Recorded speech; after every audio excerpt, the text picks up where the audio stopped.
My fiancée publicly mocked my family for being poor, so I walked off the stage, canceled the wedding, and she still has the dress hanging alone.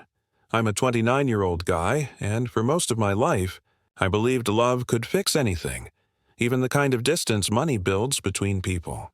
I grew up in a small, noisy house where the walls were thin, but the laughter was real. My parents worked long hours, dad in construction, mom at a local bakery, and they raised me on kindness, not luxury. So when I met Rachel, a woman from a family so rich they joked about first-class problems, I thought our love story would be proof that heartbeat status every time.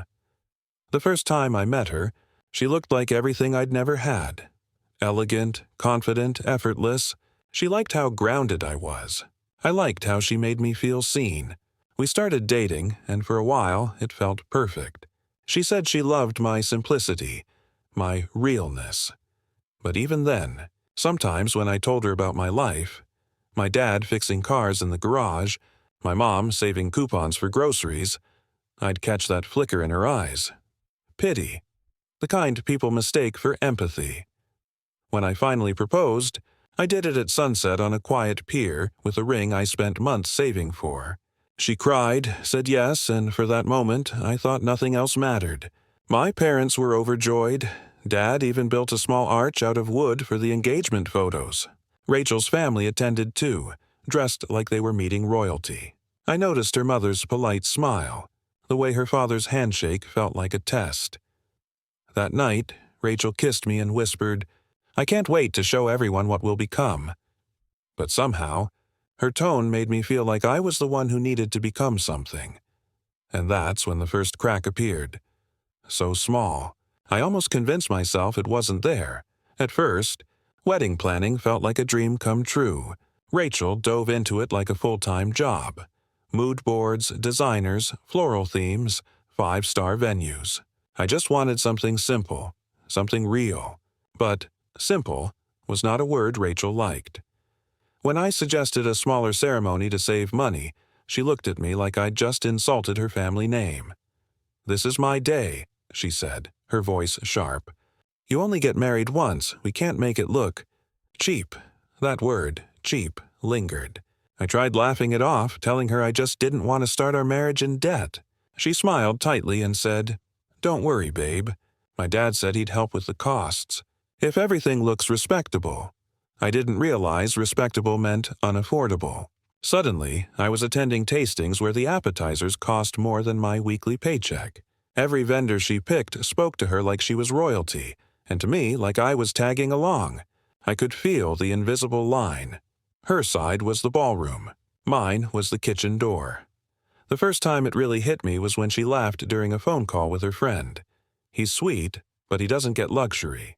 His idea of fancy is steak night at Olive Garden." I was standing right there. She didn't even flinch when I heard her. That night, I sat alone on my porch, the ring glinting under the porch light, and wondered if love could really survive embarrassment. I told myself she was just stressed, that all brides get like this. But deep down, I felt something shifting, the kind of quiet ache that doesn't explode yet, but waits, simmering under the surface, and I had no idea how much that simmer was about to boil over. A few weeks later, my parents invited Rachel and her family for dinner. My mom spent the entire day cleaning, scrubbing the old tiles, polishing the wooden chairs, cooking her best dishes. The house smelled like freshly baked bread and garlic butter. It felt warm, alive, and proud. Dad even wore the suit he'd kept from my high school graduation. They wanted to make a good impression. When Rachel and her parents arrived, the air shifted. Her father glanced around the house like he was touring a museum of poverty. Her mother smiled too tightly, commenting on how cozy everything was. Rachel stood beside them, scrolling on her phone, barely acknowledging the effort my parents had made. Dinner started awkwardly. My mom tried small talk, asked about Rachel's favorite foods, her job, the wedding plans. Rachel's mom responded with short, polite answers, followed by stories about their summer home in Italy. Every time my parents shared something about their life, Rachel's father responded with a story that topped it. Better cars, better trips, better people. Then it happened. My dad proudly brought out a small wooden jewelry box he'd carved by hand. A gift for Rachel. "Thought you might like this for your rings," he said softly. It was beautiful, smooth with tiny floral details. Rachel's mom stared at it like it was something found at a flea market. Rachel chuckled and said, "Wow, vintage, very rustic." I saw the light leave my dad's eyes. My mom forced a smile, thanked her for coming, and served dessert without another word. When they left, the silence in the house was heavy. My mom quietly started washing dishes, tears mixing with the water. I tried to comfort her, but all she said was, "She'll learn one day what money can't buy." I didn't know it then, but that day my mother's words were a warning, a prophecy that would come true in ways I couldn't imagine. After that dinner, something in me started to change, not enough to stop the wedding, but enough to see Rachel differently. I started noticing her tone when she spoke about my family, how she'd say, "your side," like it was a downgrade. But I told myself to let it go. Love, I thought, meant patience. Then came her bridal shower. It was held at an expensive rooftop restaurant full of her friends, influencers, and relatives who spoke in polished tones. I sat near the back, surrounded by crystal glasses and fake laughter. Rachel looked stunning, I'll admit, glowing in a white dress that probably cost more than my car.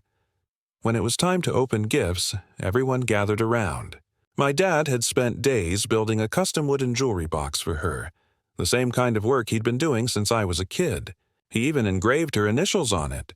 When she unwrapped it, there was a brief pause. Then she laughed. "Oh my God," she said, holding it up for everyone to see. "Look, it's handmade. It's so vintage poverty chic." Her friends laughed. Someone even took a photo. My chest went numb. My dad, sitting beside me, went pale but smiled softly, pretending not to hear. My mom whispered, "It's okay, honey." Even though her voice cracked, I didn't say a word that night. On the drive home, my dad stared out the window, clutching his hands together. When I tried to apologize, he just said, "Don't ever say sorry for someone else's lack of respect." That night, I lay awake, replaying her words. Vintage poverty chic. The woman I planned to marry mocked the man who taught me everything about pride, hard work, and love. But I still didn't walk away. Not yet, because a part of me believed she'd apologize, that she'd realize how cruel she'd been. Instead, she got worse. After the bridal shower, the atmosphere between us shifted completely. I wasn't looking at the woman I fell in love with anymore. I was looking at someone performing a role, someone addicted to appearances. Every conversation we had became about aesthetics, money, or reputation. Love was fading into background noise. It started with little comments. When I wore my work uniform, she'd wrinkle her nose and say, "You should really start dressing for the life you want, not the one you have." Or when I brought lunch from home, "You're cute when you try to be frugal. My friends think it's adorable." She said adorable like it was another word for pathetic. Then came the name Conversation. She wanted to change my last name after the wedding. Said it sounded too ordinary, that it didn't fit the new image. I laughed, thinking she was joking. But she wasn't. "It's just branding," she said. "We'll be a power couple. Classy, elegant. Not small town." Her words hit me harder than I expected. My last name is my father's, my grandfather's, generations of men who worked with their hands so I could have a better life. And she wanted to erase it because it didn't look rich enough on a wedding invitation. At night, I'd lie awake staring at the ceiling, listening to the silence between us grow louder. Every time she laughed at one of my family's habits, my mom's old recipes, my dad's handyman jokes, it felt like she was chipping away at the last pieces of who I was. Still, I told myself it was wedding stress, that love could fix this, but when you spend too long explaining cruelty as stress, you don't notice when it becomes the new normal. And the next event, the rehearsal, would prove just how far gone she really was. A rehearsal. Dinner was supposed to be the moment. Everything came together. Both families, laughter, practice before the big day. Instead, it was the night my love for Rachel began to die. The venue was breathtaking. Chandeliers, live piano, champagne that cost more than my monthly rent. My parents showed up dressed in their best clothes. My mom wore the same floral dress she'd worn at my graduation. My dad even polished his shoes till they gleamed. They looked proud, nervous, and out of place, like warmth trying to survive in a room full of frost. Rachel was radiant, basking in attention. Everyone adored her, of course. The cameras flashed, her laughter echoed, and I kept telling myself this is what happiness looks like. Then came her toast. She stood up, glass in hand, smiling that flawless smile.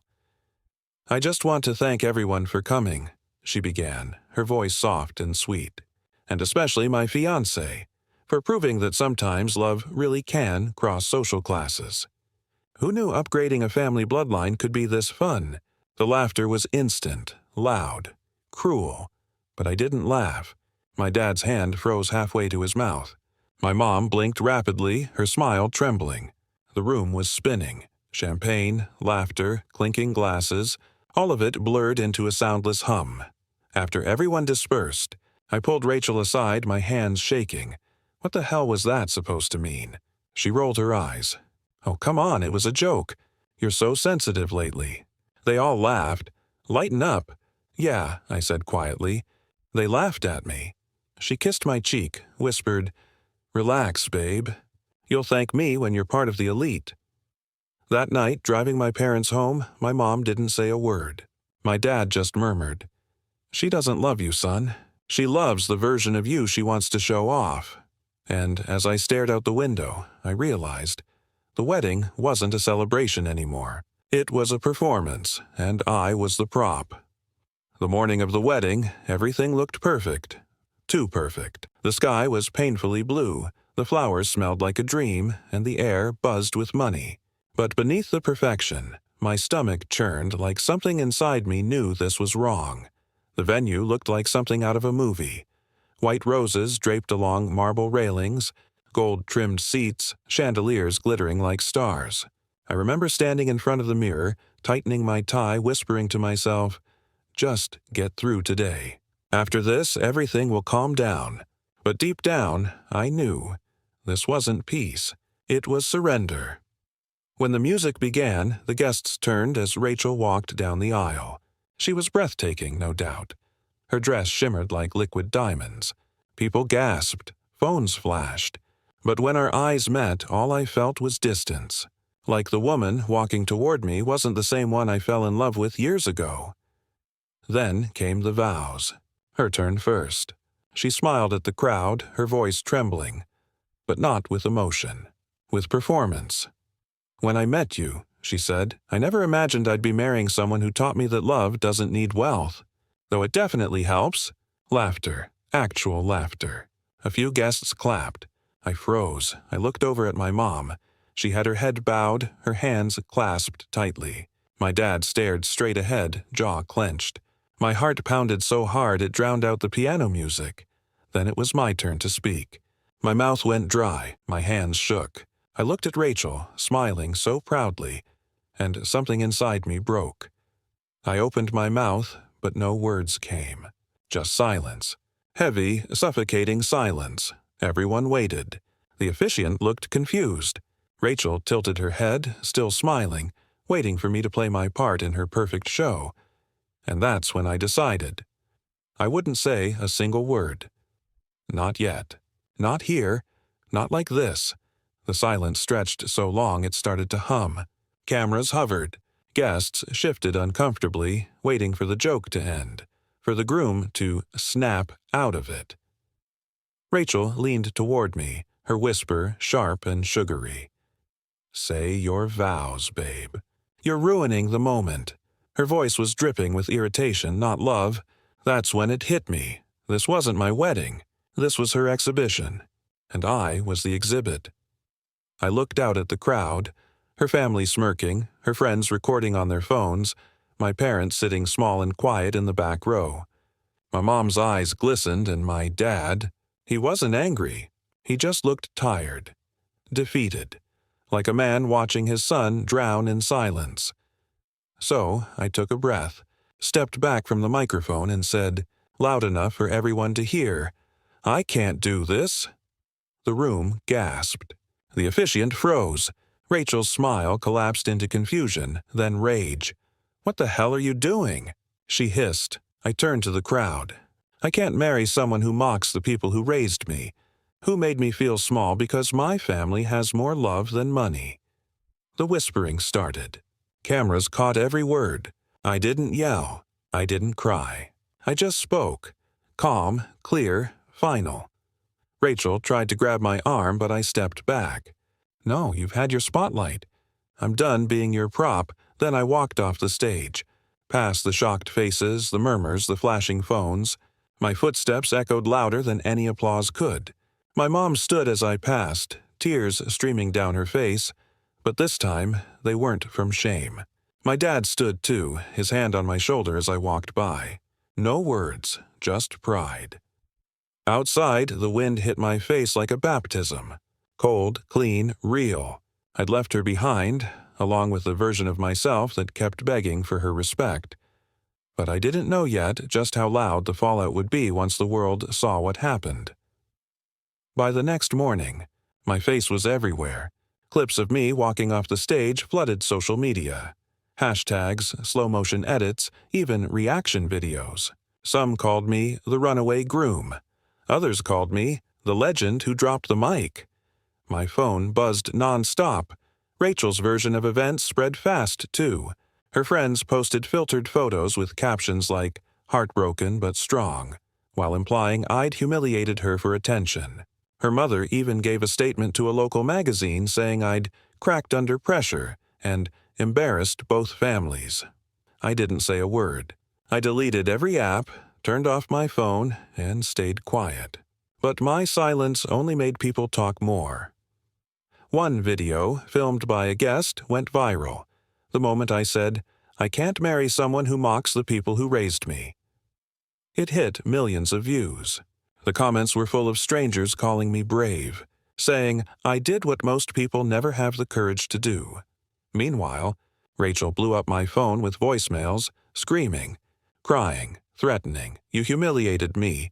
You pathetic loser. Do you have any idea what you've done to my reputation? You'll regret this, I swear you will." Her friends messaged me too. Some mocked me, others tried guilt-tripping me. "She's devastated, man. You didn't have to destroy her like that." But I wasn't thinking about Rachel. I was thinking about my parents, how they'd stood there while the world laughed at them and still never said a cruel word.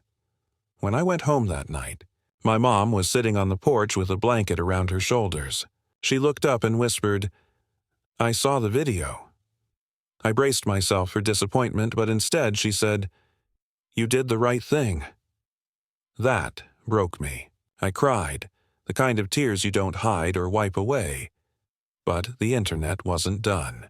Because in the days that followed, the story twisted again, and this time it got darker. The next week was hell. I couldn't step outside without feeling like the world was watching me. People pointed, whispered, even filmed when they recognized me. My job called to say they were temporarily letting things cool down, which was corporate talk for, "We don't want the drama." The headlines turned vicious. One tabloid ran, "Poor groom snaps after wealthy fiancée rejects him," twisting everything into a pity story. Rachel leaned into it, did interviews, cried on camera, said I abandoned her in front of 200 guests. She even wore the engagement ring during one interview, claiming she still believed in love. The internet split in half. Half cheered me, half crucified me. At night I barely slept. I'd scroll through comments, each one cutting deeper. "He's unstable. He embarrassed a woman for views. Classic fragile ego." I started believing them. Maybe I was cruel. Maybe I should have just stayed quiet, married her, and protected everyone from the mess. Then, one night, I got a text from my dad. It was short. "Come home." When I arrived, he was sitting on the porch sipping coffee like nothing had happened. For a long time, he didn't say a word. Then finally, "Son, you didn't ruin anything. You stopped a mistake before it ruined you." I told him everything. The guilt, the shame, the noise. He listened quietly, nodding.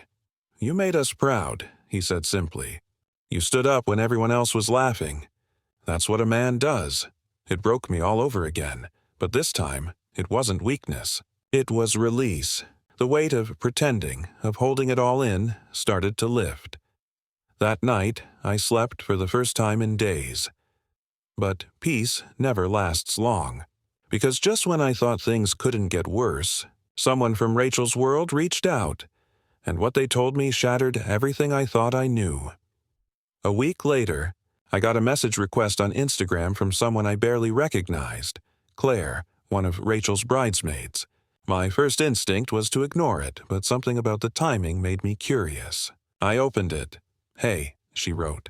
"I need to tell you something. I don't care if Rachel hates me for it." Her message came in bursts, long, anxious paragraphs that made my stomach twist tighter with every word. She said Rachel had been planning everything, not just the wedding, but the image of it. How she used to call me her project. How she'd tell her friends she was civilizing me, turning a small-town boy into a luxury brand. Here, too, said Rachel even bragged about convincing me to sign a prenup that heavily favored her family, a document her father had secretly drawn up just in case. She'd laughed about it, calling it financial insurance. And the worst part? The cruel jokes about my parents weren't accidents. They were rehearsed. Rachel thought it was charming to make class humor because it humanized her. Claire said she'd warned her it was disgusting, but Rachel didn't care. "People will love it," she'd said. "Everyone loves a Cinderella story, as long as the poor guy stays grateful." I felt sick. Every memory replayed itself through a new lens. Every laugh, every kiss, every fake compliment. She hadn't loved me. She'd studied me, molded me, used me. I called Claire. She sounded terrified. "I'm sorry," she whispered.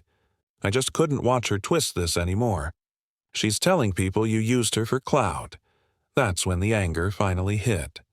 Not loud, not explosive, cold, heavy, final. Rachel hadn't just humiliated me, she'd built a stage for it, and it was time for that stage to collapse right under her. Months passed. The noise finally began to fade, leaving behind quiet. Not peace exactly, but something close enough to live with. I'd moved back into my old apartment, started working again, and tried to rebuild a life that wasn't defined by her shadow. Rachel kept trying to reach me at first. Texts, voicemails, even handwritten letters. The tone changed every week. One message said, "You ruined me." The next said, "I miss us." I never replied. There was nothing left to say. The truth was, I didn't hate her anymore. I pitied her, because when all the glitter fell away, she was just as small and scared as the people she used to mock. Then, one evening, I got a call from a mutual friend. He sounded awkward, hesitant. "You won't believe this," he said.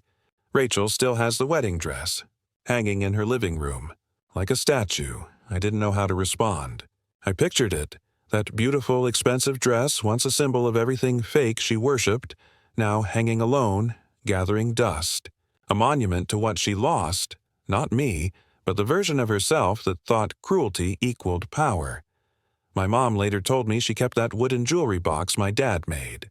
"It's too beautiful to waste on someone ungrateful," she said, placing it on our mantel.